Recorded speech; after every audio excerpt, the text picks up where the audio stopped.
Welcome back to Maintainer's Garage. Today we're working on the wife's 2013 SLK350. She was complaining about a front end noise that she would hear every now and then. I jacked it up real quick and just checked the wheels, and I found a little play. But I always talk about it when you get your car in the air. And speaking of getting your car in the air, I've got her up on the quick jack. However you get your car in the air, do it safely, don't die. And once it's in the air, shake it like your life depends on it to make sure that it's not going to fall, because it does. All right, so I always talk about checking for play, and I'm hoping I got my little mic really close. Hopefully you can hear that. There's play at 12 and 6, not at 9 and 3, just the 12 and 6. We're going to take the wheel off and see what we end up with here. It's a 17 millimeter screws here. Of course, they're not going to come out. The reason I call them screws is they're bolts. On a lot of European cars, they're not nuts. They're good old-fashioned bolts. You get down to the last one, make sure you hold the wheel so it doesn't sling and hit the brake and scratch the inside of the wheel. A lot of times the Mercedes and BMWs kind of stick on like that, and you just gotta play with them to get them off. I'm gonna try to put these fasteners somewhere where they don't get kicked and lost into the great unknown. So, you know, it's not loose like that, so you can actually use the brake disc itself, I'm sorry, the brake rotor itself, to do some play while you're looking around in here. You can use the brake rotor as to try to see if you can see stuff moving around. All right, well, I can feel that. All right, a few things have happened here. I've had to move my equipment around a little bit, and I got myself a chair, and ultimately I needed a fan. I wasn't gonna make it. Yeah, it's hopefully I got the smallest fan I have. Hopefully it makes the least amount of noise. Hopefully it's not blowing into my mic right here. I'll do my best in post-editing to make sure of that. But yeah, no matter what Gatorade I drank, I wasn't gonna make it. It's just crazy hot here in Atlanta. Anyway, I can put my hand on the back here, and I'm gonna get a camera in here and show you better, but I can put my hand back there and feel around. I think this is the wheel bearing. So like, I put my hand right on this joint. Yeah, so as I move this around and I stick my hand in here, I don't feel the movement there. It's not in that. That's the steering linkage. And yeah, I don't feel it there. That's the sway bar linkage. I don't feel it there. I'm convinced it's the wheel bearing. This little light is fantastic. It's a Cyclops light. My buddy Jason gave it to me. Works very well. It's magnetic. It's got 3 brightness settings, USB charging, battery lasts a good long time. Thanks, Jason. Wheel bearing is adjustable. I've adjusted the one on my LX470, and under this grease cap is a little nut with a locking device. I think it's an Allen wrench screw. My intention is to try to adjust the wheel bearing to see if I can get the slop out of it. If I can, I'm then going to disassemble the whole thing, clean it all up, inspect the wheel bearing, make sure it's good, re-grease it if it is. If it's not good, replace it, grease the new one, put it all back together. So we gotta get this little dust cap off. All right, so we've got a pry bar to actually use on this. And on this grease cap, dust cap, there's a little lip right here. So if you just work around it in a circular motion, you know, get on the edge, pop out a little bit, rotate this, get in the edge, pop out a little bit, rotate, you get the idea. There we go. We're finally getting into something there. Patience and a 3-pound dead blow hammer go a long way. Just saying. There's our nut. There's a little locking device. All right, before we zoom in, a couple things.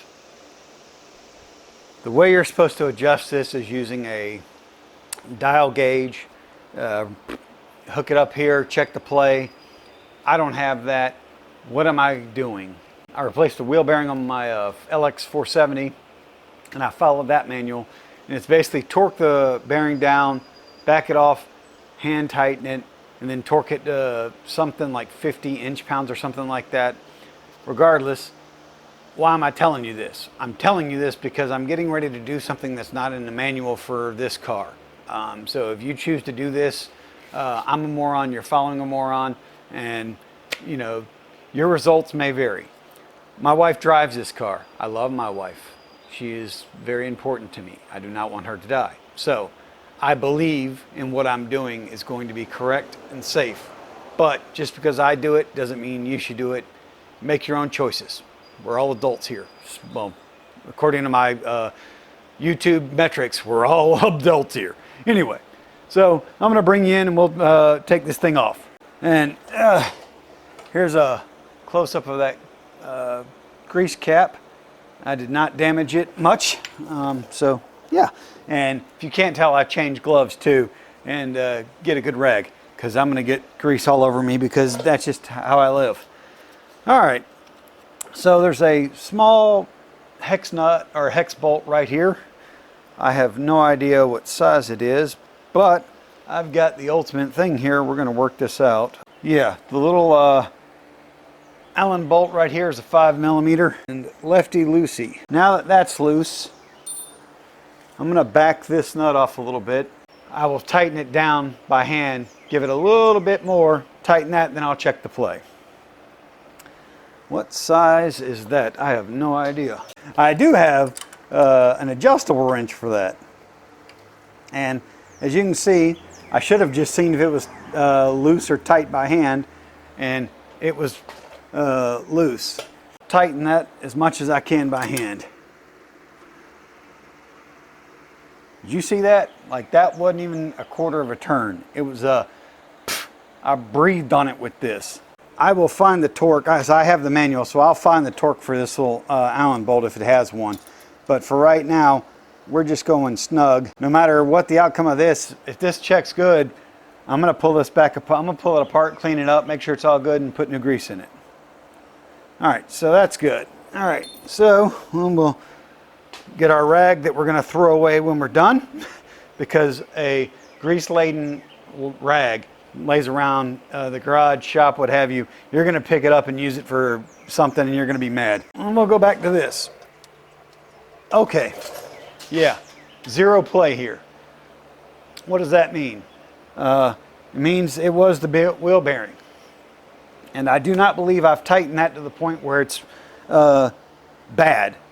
I really don't. So no play, so that's our deal. Now we're going to disassemble this. You may be asking yourself, and yeah, I'm pale and chicken-legged. You're welcome. You may be asking yourself, well, Bags, look, man, the play's gone. Why are you fooling with it anymore? How do you know that that excessive play didn't wear out a bearing? There's two bearings that are inner and outer bearing. You could have scored the hub. There's a whole bunch of things that could have happened. Why not take the time to check this and make sure it's right? Besides, I drive the car sometimes too. Anyway, so now we're going to tear this up.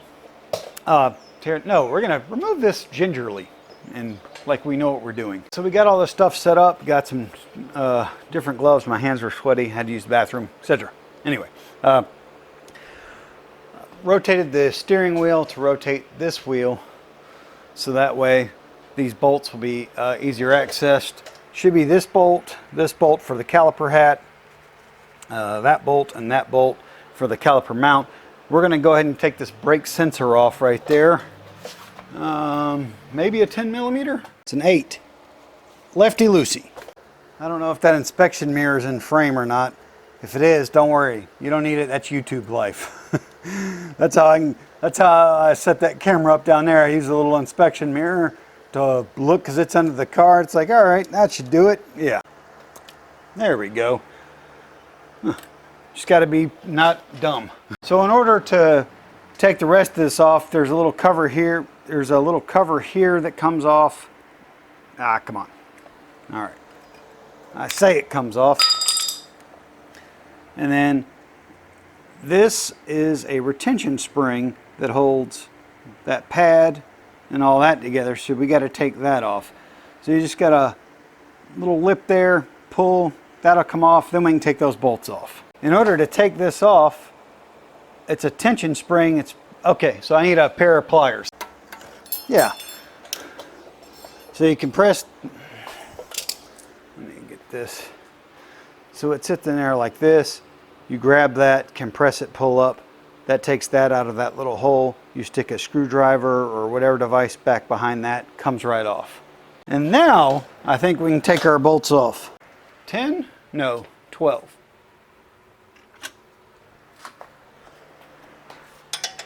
Ah, 13. Lefty loosey.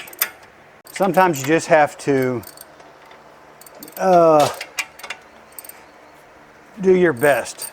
As a shade tree garage mechanic, I could go get a dial caliper from AutoZone, Advanced Auto, etc.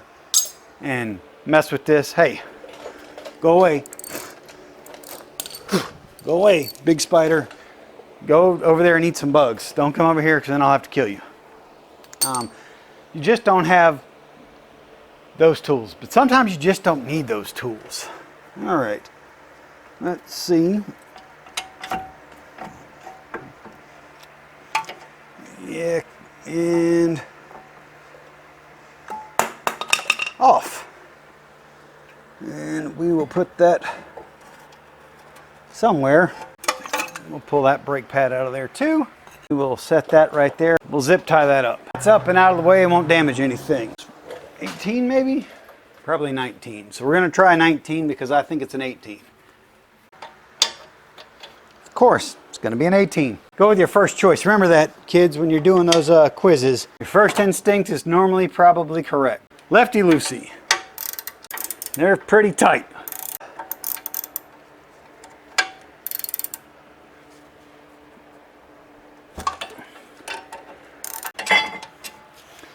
All right, so that's off. We can rotate the wheel back straight and shut all this other equipment down.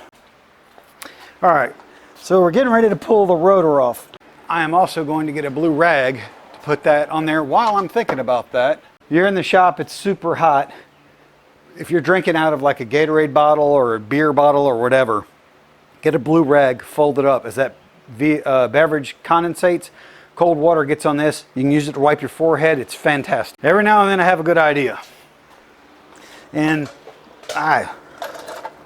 we have a blue rag specifically for our grease nut here. Grab our 5mm Allen wrench again and just get that in there. Lefty loosey. And we'll take that off. Now we need a star tip for that.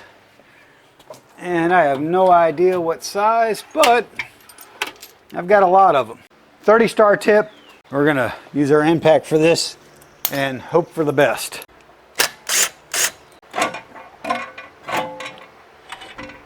Up. Yep. All right, and we'll put that right on top of that. We gotta clean this off. If I haven't said it enough, let me say it again. I'm in here learning just like y'all are sometimes. So just gotta get in there and figure it out. And that's how you gain knowledge and experience, is just kind of get into it. We're going to take our glove off, and we're using our skin on our finger and our fingernails to see if there's anything we can catch on this surface.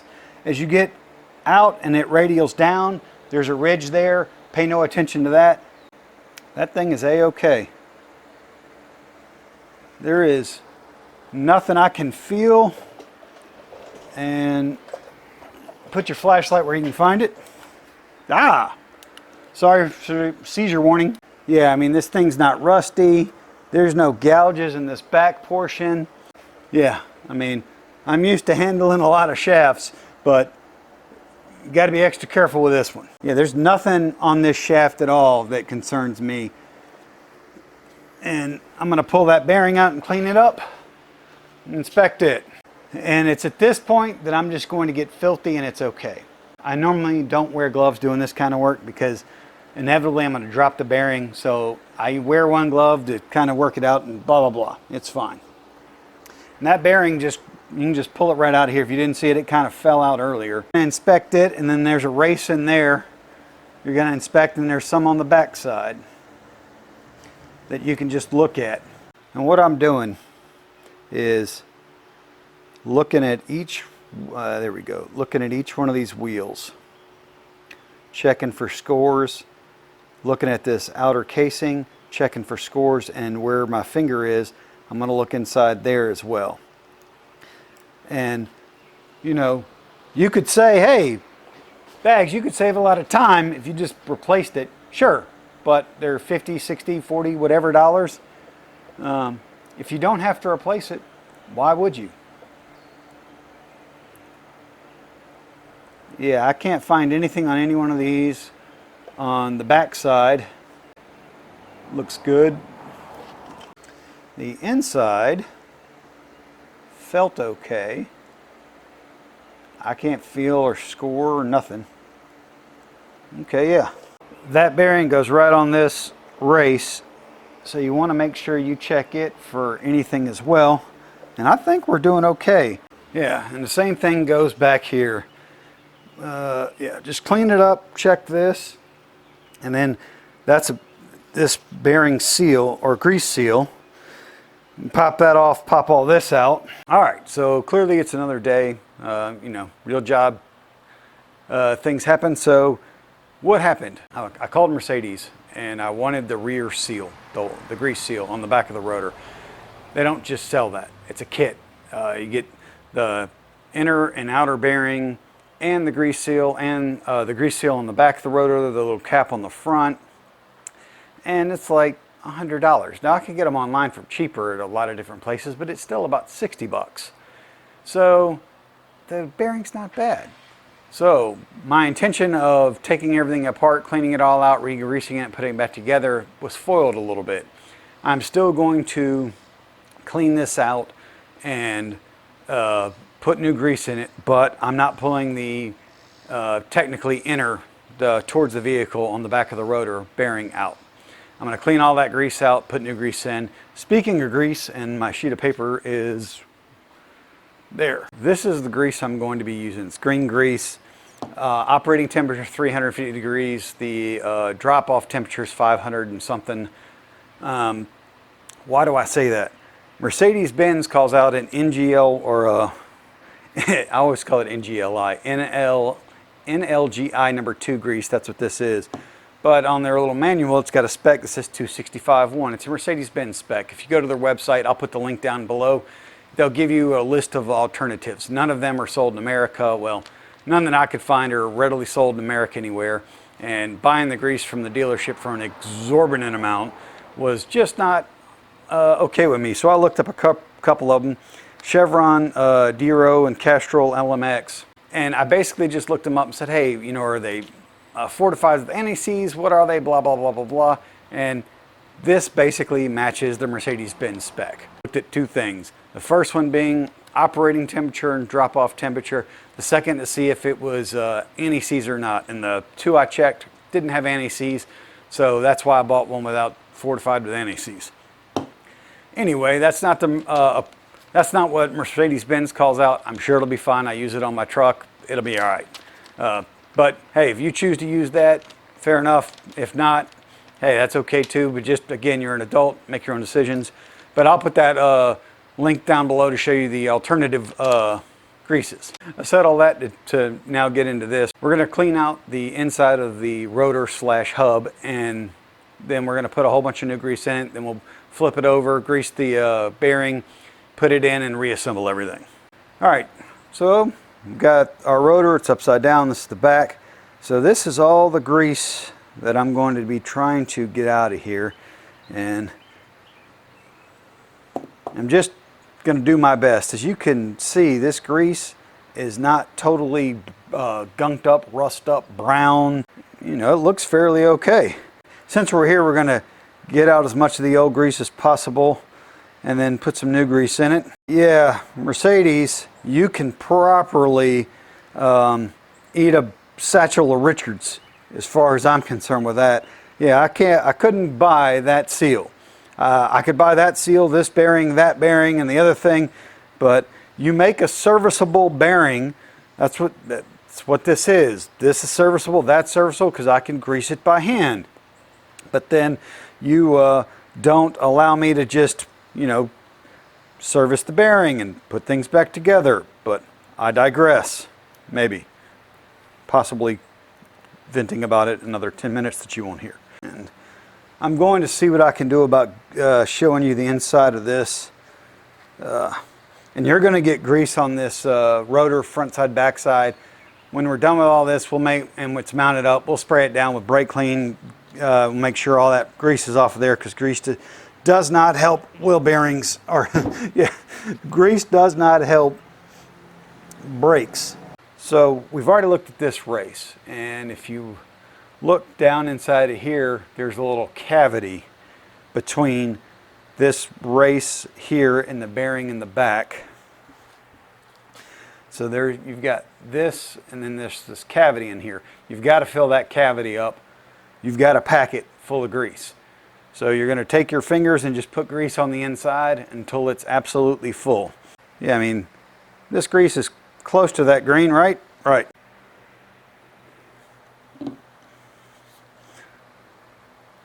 I'm putting my finger in there, pushing in and pulling out at different locations in the hope of spreading it around.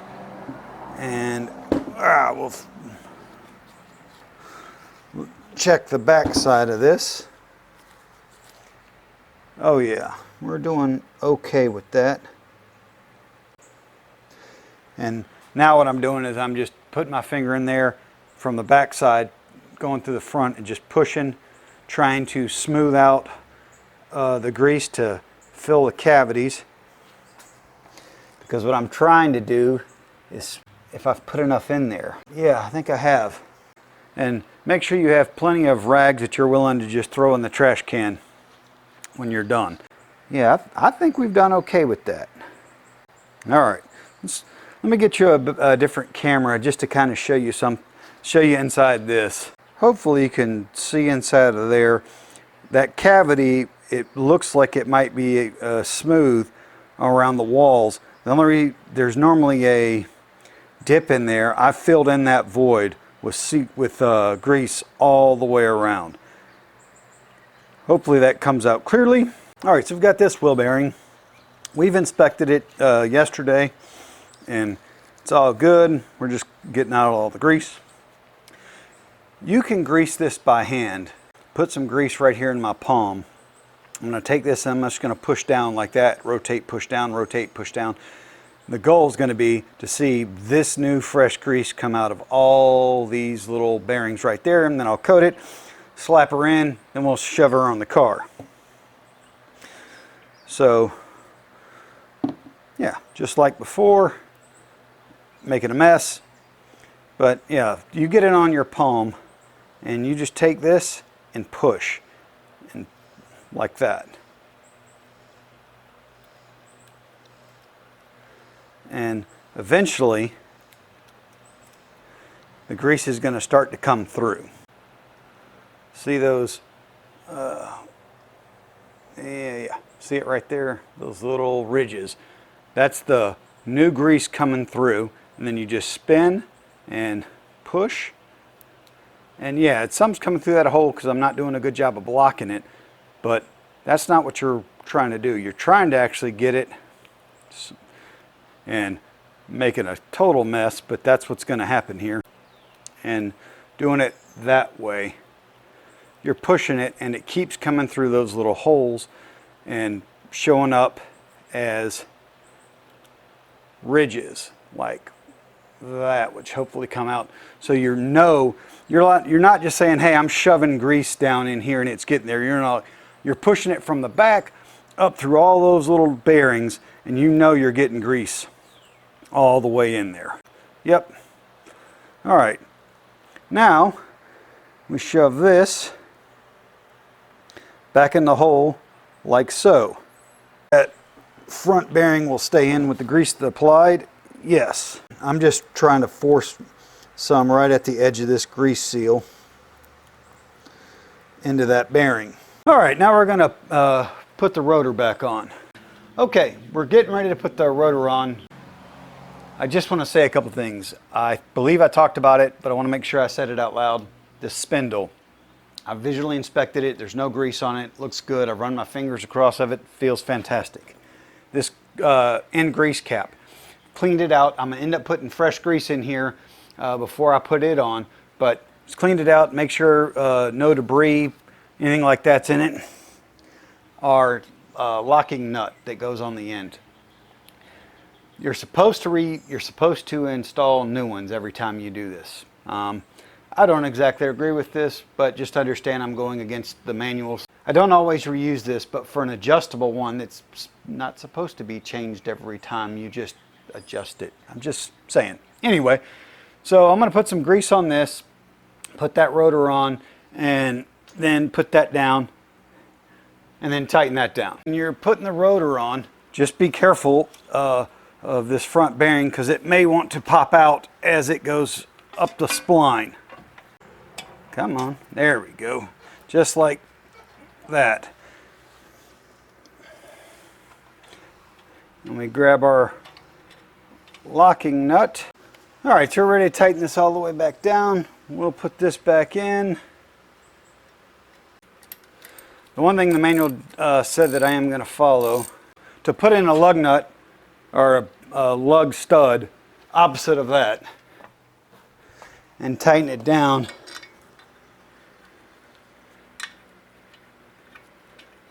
just to make sure that hub and this rotor are seated together. All right, so what we're going to do is just hand tighten this down. We'll come in with this wrench, and it's a less than a quarter of a turn. Spin this thing. We'll back it off. It's hand tight. Spin it again, and now we're going to move this as much as we possibly can, and then we're going to go just a tiny bit more. I mean, that was 2 little movements. And then we're going to tighten down this Allen key right here to snug that down. I have the torque on this too. I'm not going to torque it. I'm going snug. But since I have it, I will read it to you. That screw on the hub was 11 Newton meters, which is approximately 8 foot-pounds, I believe, if I can remember correctly. But I tightened it down. It's snug. It's good. I'm going to check for play now, like we've been doing, and there is none. I'll take that screw off. There's no play on here. None at all. Now we just got to fill this little cap up. I know there's some in here. We're still going to put some more in here and put this on, and I've got a interesting way to put this on. So this this socket is for a 4-wheel drive system. This lip right here fits perfectly on there. So when I put it in like that, it's nice and flush and level. So as I tap the back of this, this is going in flush. I thought it would fit, and it does. Better be lucky than good. All right, we've got a cap full of grease, and we will start putting this on. If you can help it, if you can get this thing on straight to start with, you'll be doing yourself a lot of favors. And I think that is pretty straight.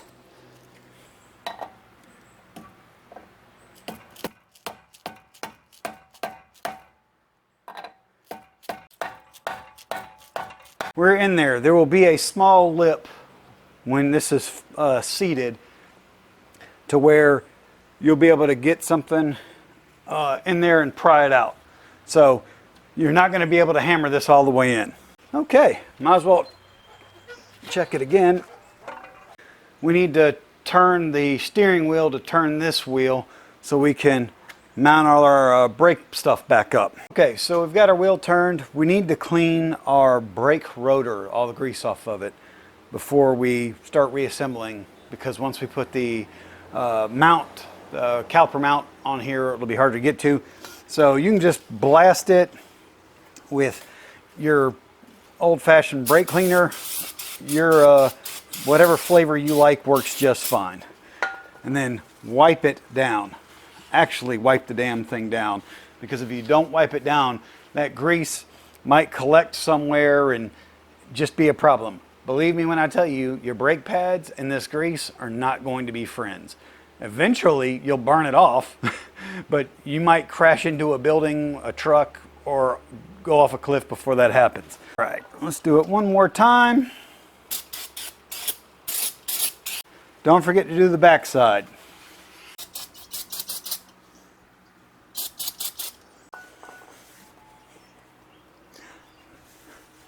Do not forget the edge here, because I picked it up and touched it a whole bunch.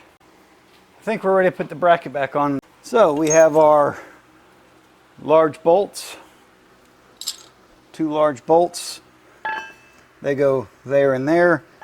This bracket goes in with these open holes facing inside the car towards the engine. Go under here because that is the threaded portion. They have to go through that to get to it.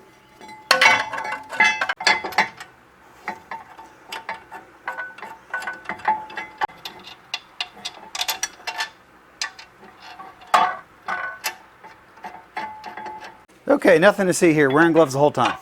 Or no, 18. I thought it was an 18, then I said no, it's probably a 19, then it was an 18.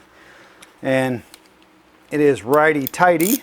These two 18 millimeter bolts are 115 Newton meters, which is 84.8 foot-pounds, 85 foot-pounds. The ones that go into here are 25 Newton meters, which are 20.6 foot-pounds. I'm going to go snug on those. And the sensor is 8 Newton meters. I'm going to go snug on it.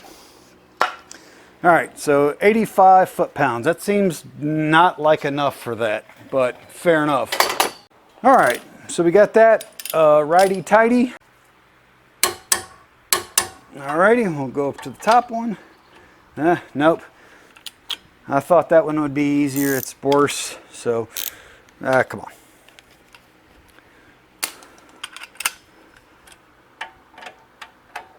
Yeah, we're going to need an extension because if not, we're going to be leveraged out on that. But when you're using an extension, the key is you don't have to change anything. You don't have to add more torque if it's straight. If you can keep this thing straight, you don't have to change your torque value. But as soon as you start getting it torquing it off and things happen, things get changed. So we're going to do our whole level best to be straight on this thing.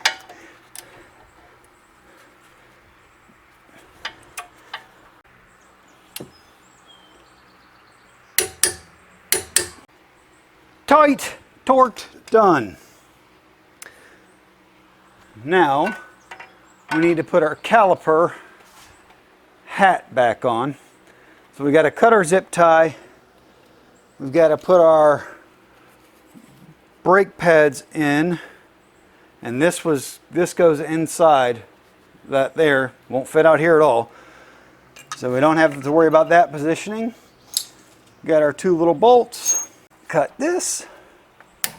If you can see that here, there's a little deal here. I believe, yep, that's that. So I screwed that up.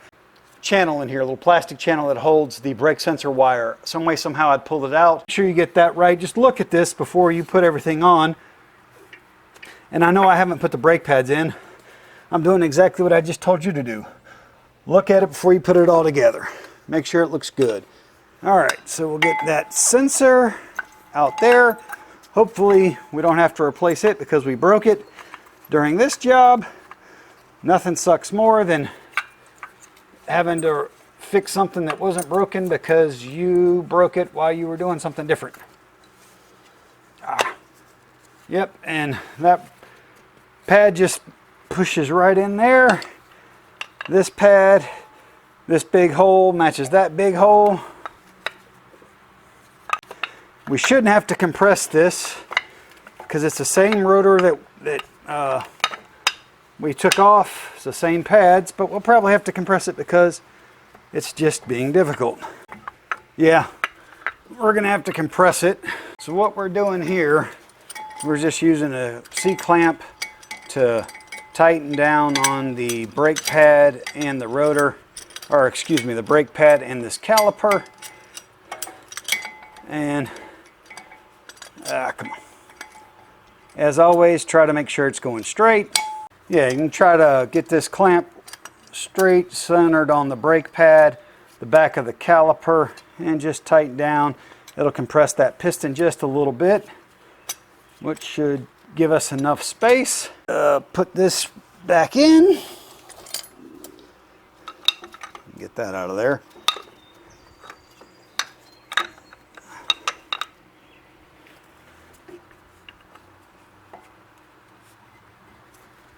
And voila. Like I knew what I was doing. As always, rather be lucky than good. And where did those, there they are, right in front of my face. As stated, these are 28 Newton meters, 20 foot-pounds. I'm going snug. As stated in a previous video, your snug may be different than my snug. So if you don't feel comfortable with snug, you've got that 28 Newton meters. That's almost snug. That feels snug. And that feels snug. All right. Now we just have to connect our little brake connection back up.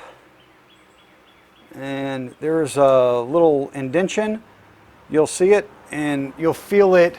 It'll go thunk right in your hands, and that's how you know it's properly seated. And where's that tiny little bolt? And it goes through the brakes sensor into the nut here on the caliper itself. And that, they say 8 Newton meters, but we're going snug with that as well. And that feels snug. All right. Yep, still no play.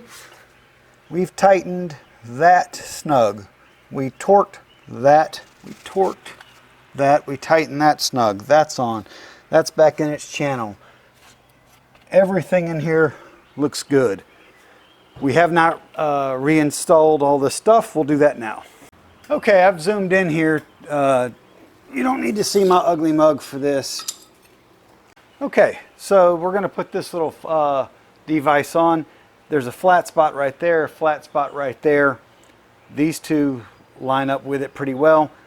How you know it's lined up? This hole and that little tab that sticks out. Yeah, that little tab that sticks up right there goes inside that hole. And when you set it up, when you line it up, basically, you can see it's kind of just about centered, and then you push up, and you gotta. So as you push in, you're going to be a little out this way, outboard of the car. That tab will be just beyond this metal ridge, or this metal hole, and then as you push towards the back of the car, you slide your thumbs down and that thing will slide in just like that. That's a theory anyway. I promise that was my second time doing this, so you can do it. It's not that hard. It's just a little awkward, but once you do it, you'll get it. And then those two go in that tab A into slot B. Boom. Now I can put our wheel back on. Mercedes makes a little tool that my wife has in her trunk under the spare that you can insert it into this hole, and makes putting this on easier. I'm lazy, don't want to do that, so we're going to do it without it. Probably regret it, but I've regretted much worse in my life. Oh, no way, I got that all the way over there. Get one started by hand before we do any other ones. Yeah, they all look lined up. Yeah, not so bad. If I'd had my socket, it'd have been totally okay. The torque on this, on my little cheat sheet that I have written down because I can't remember anything, is 110 Newton meters, 81 foot-pounds. but I will torque them once I get this on the ground. And as always, thread these as much as you can by hand before you use any tools. If you decide to use tools, you don't want to cross thread it. You don't want to jack it up and make your life worse than it already is. All right, might as well check for play, huh? Is none, and it rolls. So our grease works. All right, I've just got to lower this thing down and torque it. You don't need to see that again. The torque is, where'd it go? 110 Newton meters, 81 foot-pounds. I'll probably go to 82 and make it easy on myself. And yeah, that's it. It rolls. We ain't got no play. We're totally acceptable. So thank you as always. I appreciate you. And that is sort of repacking and adjusting your front wheel bearing on an SLK350 R172 edition. Thanks for watching Maintainer's Garage. Have a great day.